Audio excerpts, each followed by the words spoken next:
strolling far from home and horizon looking like a sunset dream. Midnight talking, water crashing, evening feeling like a postcard scene. 'Cause it's just us two, dancing with the moon, my arms wrapped around you.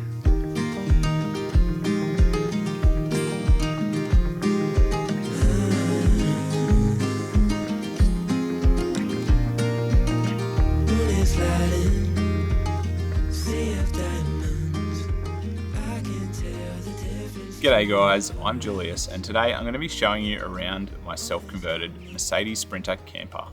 So my wife and I built this over a period of about 9 months while we both worked full time, and then we headed off and did a whole year living in it full time as we travelled all around Australia. So let's start in the cab and work our way back as I show you around the van.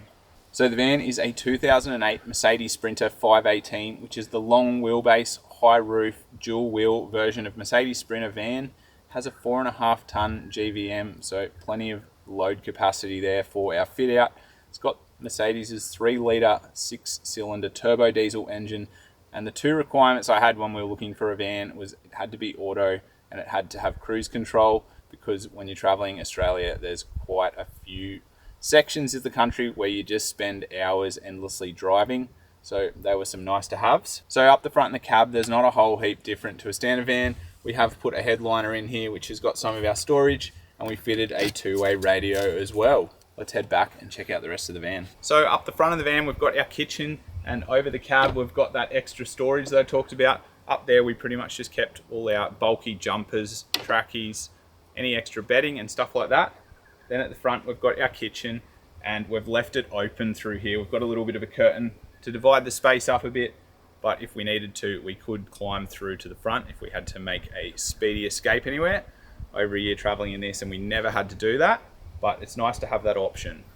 So up the front, we've got our sink with running hot and cold water, the all essential coffee machine, a couple of power points there as well for running any kitchen appliances, and we've got a couple of USBs there so we could charge cameras and phones and things like that. On the opposite side of the kitchen, we've got a dual burner gas stove, and that folds down so that we get extra bench space when we're not using the stove. Now you'll notice on that side the van is completely open, and that's because this van had the dual sliding doors, and that really dictated how we designed our kitchen, and we really wanted to make use of that sliding door so that we can open it up and have access to that. We can also shut this one if we need, if we've got sun coming in here, and we can get cool air coming in on that side, and it was such a nice feature to have in the build. Under the sink we've got all our storage, so top drawer was all our cutlery and utensils, second drawer was all our pots, pans, plates, chopping boards, and then the third drawer we had some of our food storage in there, a lot of our herbs and spices, tea.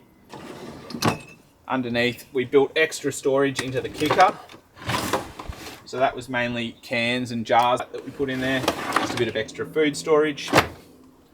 Under this side, under the sink, we've got our garbage and recycling, we've got the coffee grinder and some extra food storage as well. Under the stove, we've got our 130 litre Bushman's fridge, which was plenty of space to do between 5 and 7 days of food, depending how we planned it out. And there's a little freezer in there as well. It's about 6 litres, I think. Now we also put a diesel heater in the van that is mounted under the passenger seat. And then we've got a vent that comes out in the kicker. Not something that you need a whole heap in Australia, especially when you're chasing the sun, but it's definitely a nice to have on those cold nights. Up on the wall above our splashback is all of our utility controls. So we've got our inverter, we've got a tank gauge here, which tells us our grey water and freshwater tank levels. We've got one grey water tank that's about 50 litres, and then 3 freshwater tanks totaling about 195 litres of fresh water. And we tested it and we got up to about 7 days really stretching it without ever filling up our tanks. Up there we've also got our solar monitor, which tells us how much charge we're getting from the sun or from the van when we're driving, and it's got our battery percentage as well, so a really nice way to keep track of how our solar system is doing. And then we've also got our instant gas hot water system there, and we can control the temperature anywhere from 35 up to 60 degrees. And then beneath that, we've got all our utility switches, so our pump, fridge, the fan for the toilet. As we step back into our hallway, we've got a bench seat here that is a perfect size for me and my wife to sit at. We've got a pull-out table, pulls out nicely. Not the best view looking at the bathroom, but you got to work with the space that you have. We've got a PowerPoint down there as well, so if we're using a computer here, we could plug that in while we're sitting at the table. Below the bench seat is where all of our solar system stuff is stored. So we've got two big batteries there, 200 amp hours of lithium each, so 400 amp hours of lithium. We've got our solar charge controllers. We've got a big 3 kilowatt inverter, and all our fuses and switches and everything are down there for controlling the solar system. And that system has just been so great. We're able to run everything. We're able to run our coffee machine, our Starlink, everything that we needed throughout the whole year. This thing was able to power us without ever needing to plug in. On the wall here, we've got all our light switches. So we've got our internal lights, we've got spotlights outside, we've got lighting under the bench, as well as in the bathroom and for the awning. The other side of the hallway is our bathroom. So quite small and compact, but it was very much a treat to have, and it let us camp in a lot of places that we probably wouldn't have been able to otherwise. A lot of off-grid camps with no toilet and shower facilities. So we've got a shower in here with running hot and cold water. We've got a very efficient shower head that uses less than 5 litres of water per minute. We've got our Nature's Head composting toilet, which is great because there's no smell at all from it, and we get about 5 weeks before we need to change the solids. We've also got this little retractable sliding door. Back here we opted for a full-size queen bed, which has been very nice, have all that space. Now a lot of people decide whether they have to go a fixed bed, which we did, or a bed that you can fold up. And the reason we went for a fixed bed is, well, firstly, we've got our mountain bikes stored underneath, but also we did hire a camper van before we bought this, and it had a bed that you could turn into a lounge. And once we made it into a bed on the first night, we never turned it back into a lounge for the whole 2 weeks that we had it. Up above us here, we've got our max fan, which can be set to either blow air in or suck air out. It's also got a rain cover on it, so you can use it when it's raining. This is absolutely essential for keeping the van well ventilated, and we have vents under the door sills as well. So when the fan is on extract, we can suck air in from underneath and circulate it through. On this side, we've got our bedside table, which is also a his and hers wardrobe. And it's probably about a suitcase each worth of clothes that we can fit in there. Up on this end, we've got our little Sirocco fan, create a bit of breeze up in the bed if we needed it. We've got our max fan controls, we've got our lighting and another 2 USBs and a smoke alarm. Let's head around the back and check out the rest of the van. Down here, we've got our water fill point, which lets us fill our 3 freshwater tanks. And then moving along, we've got our gas box, which has got 2 4-kilo gas bottles. We get about 5 to 6 weeks out of 1 gas bottle, and that's cooking and heating water as well.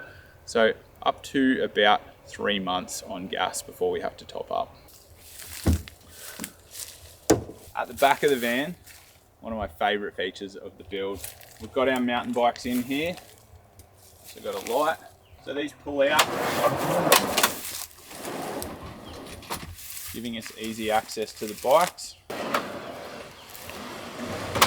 So in here, we've got our light switch for the garage light. We've got a 12 volt plug as well if we want to plug anything in there. An Anderson plug as well if we want to run extra solar panels. We can put up to an extra 660 watts of solar out. We never ever had to use that. We've got 600 watts on the roof, and that was more than sufficient. We also have a DC-DC charger, so when the van is driving, it's putting another 600 watts in to charge the batteries. So we never needed the extra plug-in panels, but it was nice to have that feature if we ever did. We've also got a double power point there as well, which was for charging these because they're e-bikes, and we can also plug our Starlink dish in and run that and have internet wherever we are. So the rest of the garage is just used for storage. We've got some of our everyday essentials in there, like our freshwater fill hose, some cleaning products, spare oil, that sort of thing, all our mountain biking gear, helmets, gloves, spare tyres and tubes and all that. We've got one of our freshwater tanks in here. So that's about 100 litres there, or 95 litres, and it's got a tap on it. So when our 2 tanks of fresh water underneath are completely empty, we can turn the tap here, and that starts draining that tank into those 2 tanks underneath that we use to pump to our sink and our shower. Moving around the side of the van, we've got our instant gas hot water. We've also got our 240 inlet. So if we ever needed to, we can use the inverter to charge the batteries. So we've got a plug there that lets us plug into the mains grid and charge the batteries. The last stop on the tour is this side access from the other sliding door. So here we've got the back of our fridge with its vents. We've also got access into the cupboard here. So this is where we store some of the stuff that we don't use that frequently. Things like the blender, some spare tools, a lot of our mountain biking, hiking shoes. We've got our extension cable, the camp oven and things like that. So that wraps up the tour. Hope you enjoyed.